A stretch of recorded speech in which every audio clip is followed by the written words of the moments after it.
Olá pessoal, tudo bom?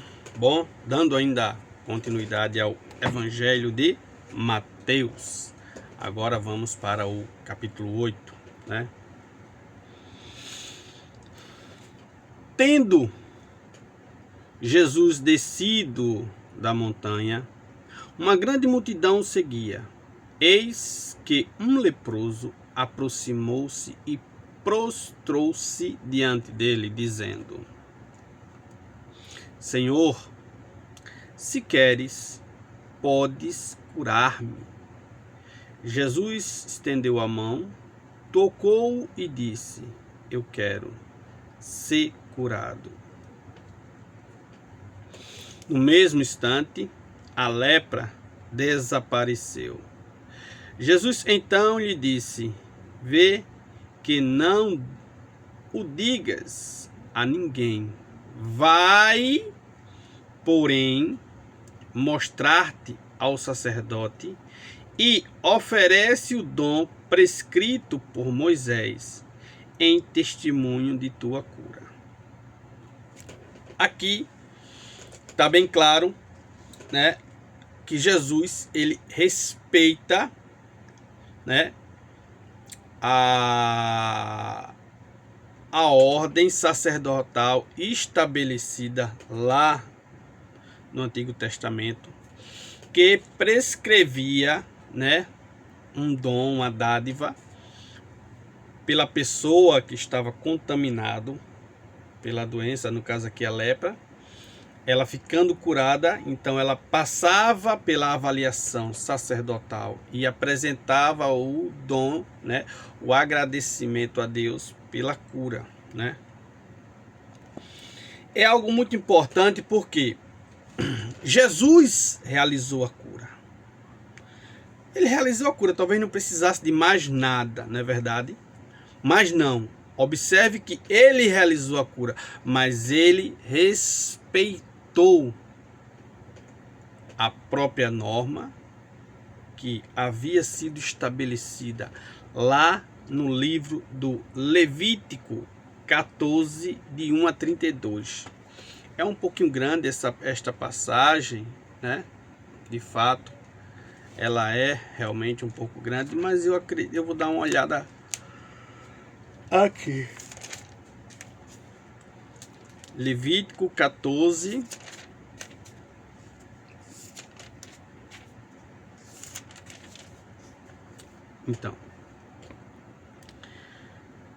Então aqui nós vemos, né, purificar no livro do Levítico, capítulo 14, nós temos a purificação dos leprosos. Então ele fala desta purificação, ele começa, realmente o texto é bem grande, né?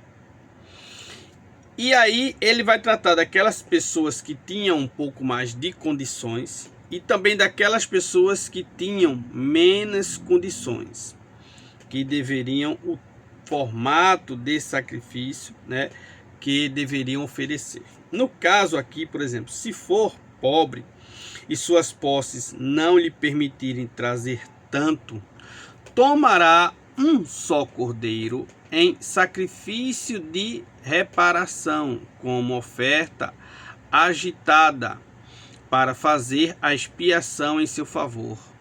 Tomará 1/10 de efa de flor de farinha amassada com óleo em oblação e uma medida de óleo. Tomará também, de acordo com suas posses, 2 rolas ou 2 pombinhos, um em sacrifício pelo pecado e o outro para o holocausto. Então tá aqui, é bem grande, toda a normativa, toda a explicação de como se deveria proceder quando uma pessoa ficava curado da lepra, lá no livro do Levítico 14, versículo de 1 a 32, tá? Mas aqui o que eu quero chamar a atenção é que Jesus realiza o milagre, é ele que faz. E ele respeita as normativas que estão lá no livro, no Pentateuco, né? Por que isto? Jesus, ele não veio, ele já falou em outras partes do Evangelho e nós repetimos. Ele não veio para abolir a lei. Ele não veio para ficar acima, não. Ele veio para cumprir tudo aquilo que foi anunciado, dito a respeito dele. Então Jesus Cristo, ele cumpre. Então a advertência dele é que a pessoa não saísse falando, não. Antes, fosse até o sacerdote e apresentasse o dom prescrito por Moisés. Ou seja, apresentasse aquela dádiva que deveria ser oferecida em sacrifício, em holocausto, pela cura dele. Consequentemente, ele também passava por uma avaliação. O sacerdote, ele tinha como identificar a cura, né, da doença. Então, uma coisa muito importante, se eu não tiver errado, depois alguém aí entender melhor, parece-me que tanto a identificação da doença quanto a sua cura, um exame é feito na orelha. É mais ou menos isso aí mesmo. E aí o sacerdote, para você ver, o sacerdote, ele na época, justamente, ele examinava, né, havia um procedimento, um exame que era feito na orelha da pessoa, que dava testemunho da cura da lepra, né? Então, aqui Jesus Cristo pede que ele cumpra todo o ritual. Embora o próprio Jesus Cristo realizou o milagre, foi ele que fez, tá? Continuando. Entrou Jesus em Cafarnaum, um centurião veio a ele e lhe fez esta súplica: Senhor, meu servo está em casa de cama, paralítico, e sofre muito. Disse-lhe Jesus: eu irei e o curarei. Respondeu o centurião: Senhor, eu não sou digno de que entreis em minha casa. Dizei uma só palavra e meu servo será curado. Pois eu também sou um subordinado e tenho soldados às minhas ordens. Eu digo a um, vai, e ele vai. A outro, vem, e ele vem. E a meu servo, faze isto, e ele o faz. Ouvindo isto, cheio de admiração, disse Jesus aos presentes: em verdade vos digo, não encontrei semelhante fé em ninguém de Israel.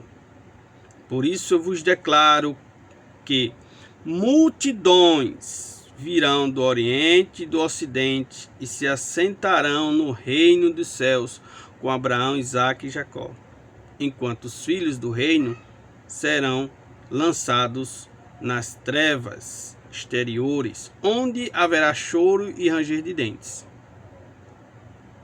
Depois, dirigindo-se ao centurião, disse: vai, seja-te feito conforme a tua fé. Na mesma hora o servo ficou curado. Este outro milagre aqui, basicamente agora com um centurião, né, considerado um pagão, traz para nós, para todos nós, um processo reflexivo, né? A começar pelo leproso e agora pelo centurião. Jesus, ele está abraçando aquelas pessoas que estão à margem, que foram postas à margem da sociedade, de lado, aquelas pessoas que não podiam estar no convívio social, né? Então o leproso, ele estava à margem, longe, né, da sociedade, dos seus entes queridos, ele estava lá só, isolado, né? O centurião pagão, que era discriminado também, rejeitado, né? Então, o que é que nós podemos tirar disso, gente, neste primeiro momento? Ou seja, Cristo, ele veio para todos. Claro, primeiro para as ovelhas de Israel, para o povo de Israel.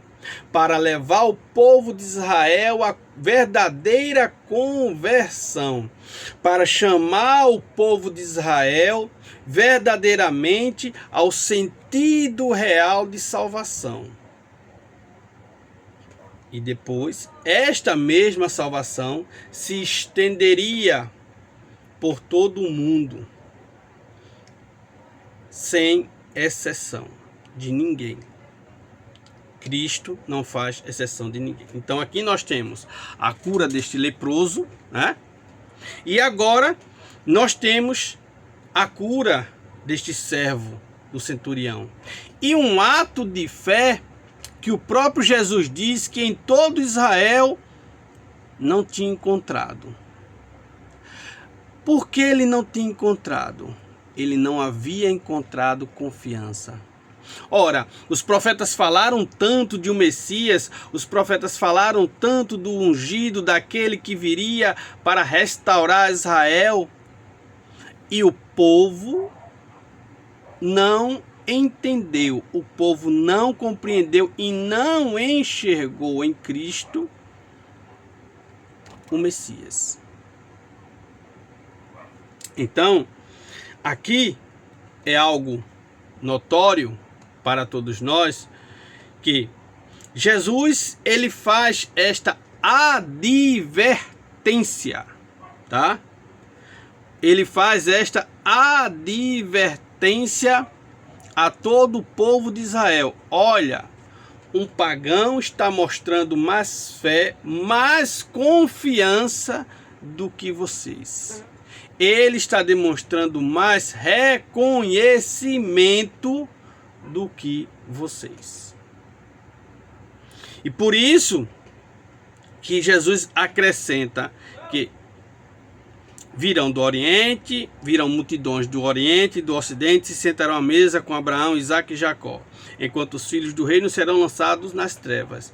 Então, Jesus está mostrando que se eles, o povo de Israel, o povo escolhido, o povo judeu, não se converter, não demonstrar fé em Cristo Jesus, este povo será excluído da mesa do Senhor.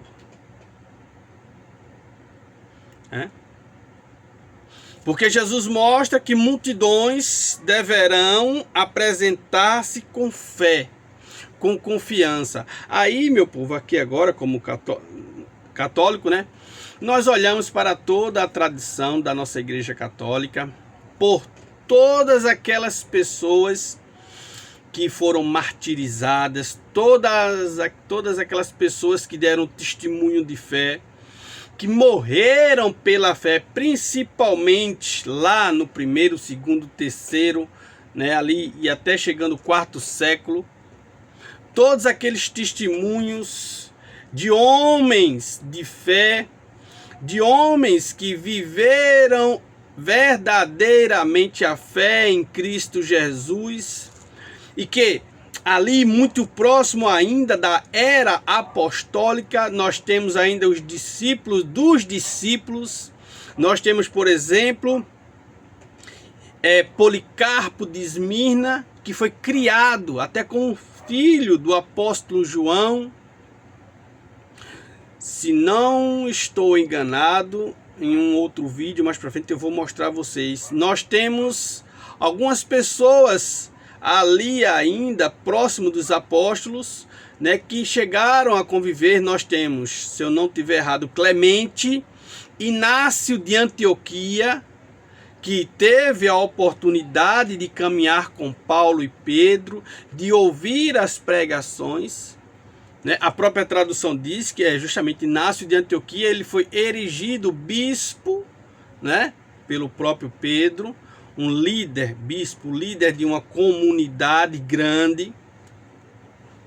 Então todos eles, e morreu, né, devorado pelo leão, pelos leões da arena.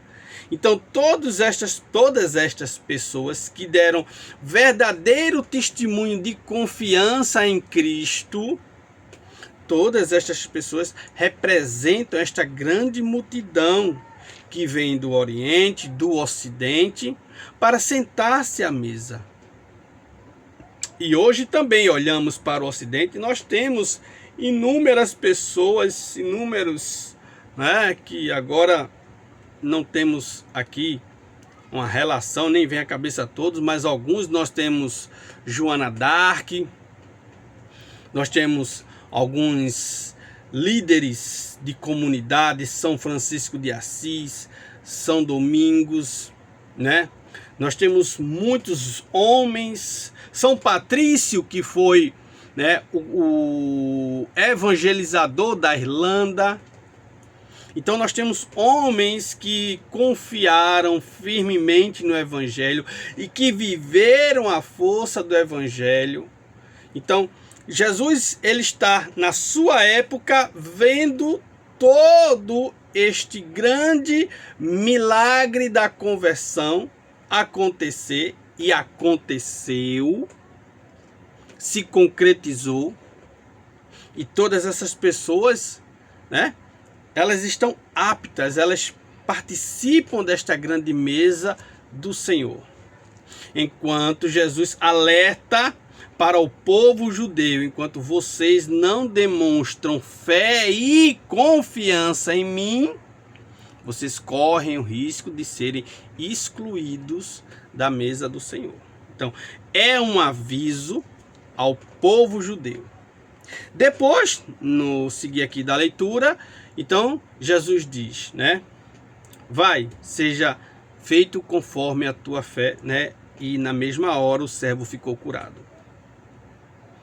Uma coisa que eu gostaria de chamar, né? Aquilo que nós rezamos ali na missa, né?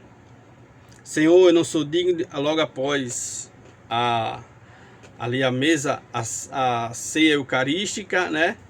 Ali, então nós temos aquela parte que nós respondemos, né? Senhor, eu não sou digno de que entreis em minha morada, mas dizei uma só palavra e serei salvo. Então, as palavras estão aqui, ó, no Evangelho. A palavra de aquele homem que teve confiança. Então, quando nós na missa professamos, falamos isso, Senhor, eu não sou digno de que entreis em minha morada, mas dizei uma só palavra e serei salvo. Nós estamos dando prova da nossa confiança em Deus. Nós estamos dando prova da nossa confiança em nosso Senhor Jesus Cristo. Então veja o quanto é importante. Aqui durante a leitura do Evangelho, com certeza a gente vai passar umas pinceladas, né, na Santa Missa, porque a missa ela traz muito da vivência do Evangelho. Então veja também a importância da leitura bíblica e o quanto ela traz, o quanto ela nos alimenta. Vamos continuar aqui, né? Foi então Jesus à casa de Pedro, cuja sogra estava de cama e com febre. Tomou-lhe a mão e a febre a deixou. Ela levantou-se e pôs-se a servi-los. Pela tarde apresentaram-lhe muitos possessos de demônios. Com uma palavra expulsou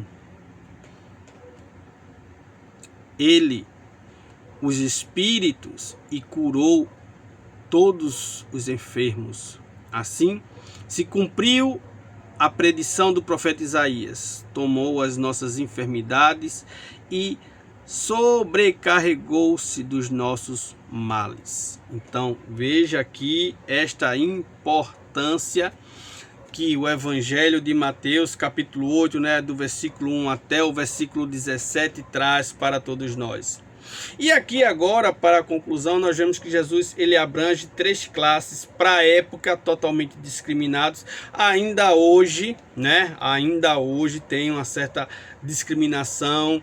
Nós estamos vendo aí situações horrorosas, porque Jesus abrange o leproso. O leproso representa aquelas pessoas doentes, as pessoas enfermas, que muitas vezes são postas de lado, que muitas vezes ficam à margem, muitas vezes esquecidos pelas próprias famílias, porque tem alguma doença, existe alguma dificuldade, alguma limitação, então esta pessoa nos atrapalha, essa pessoa é isso, é aquilo, nós inventamos milhões de situações porque aquela pessoa, infelizmente, se torna uma pedra ali, um atrapalho na vida social. E muitas vezes colocamos esta pessoa de lado, à margem. Então o leproso representa estas pessoas que nós temos que fazer nossa avaliação de cabeça, reconhecer os nossos erros, nossos pecados e pedir perdão a Deus, que muitas vezes colocamos essas pessoas de lado, certo? Depois, o centurião, que representa os pagãos, aquelas pessoas muitas vezes que nós pré-julgamos, pessoas que nós não conhecemos, às vezes pessoas que podem muitas vezes ter uma vida difícil, um trabalho que não seja, né, um policial, por exemplo, ou sei lá o que, entendeu? E nós muitas vezes pré-julgamos inúmeras pessoas por muitas situações. Às vezes o camarada tem um trabalho, porque ele trabalha catando essas latinhas para juntar, para vender, né? Ou a pessoa que trabalha em outras situações, né? Então muitas vezes existe uma discriminação, né, nesta situação de pessoas em determinadas situações, né, do seu ramo profissional, ou muitas vezes pessoas que não tiveram uma vida dentro da igreja. Uma pessoa, ela teve uma vida mundana, então ela está vindo para a igreja. Então muitas vezes a pessoa, quando chega, gente, ela é recebida, né, com um certo olhar de distanciamento, com aquele olhar de desconfiança.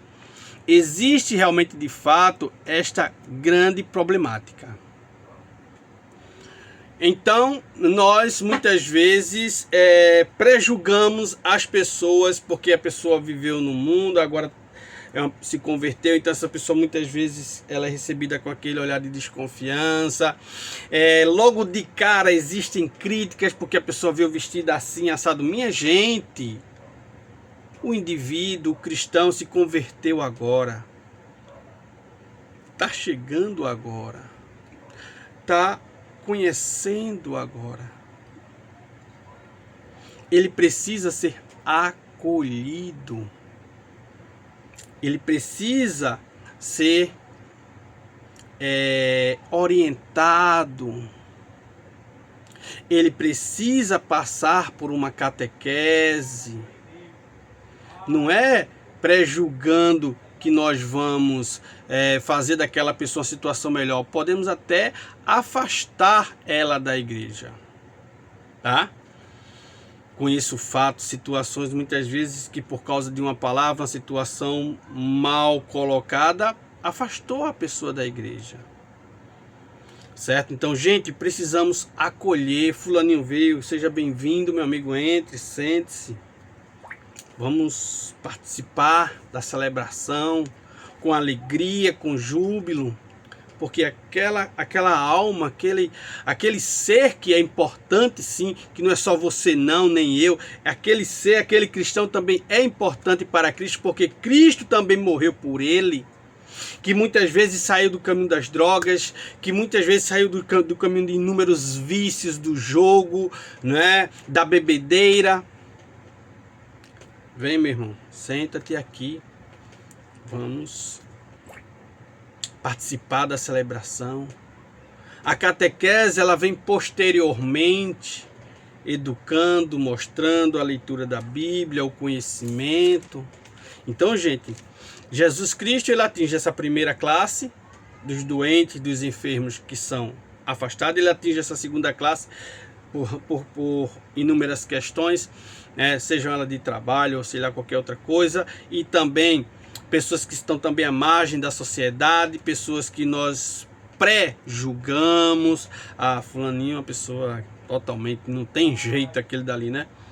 Então Jesus Cristo vai em busca dessas pessoas, ele vai também, né, buscar estes que estão aí.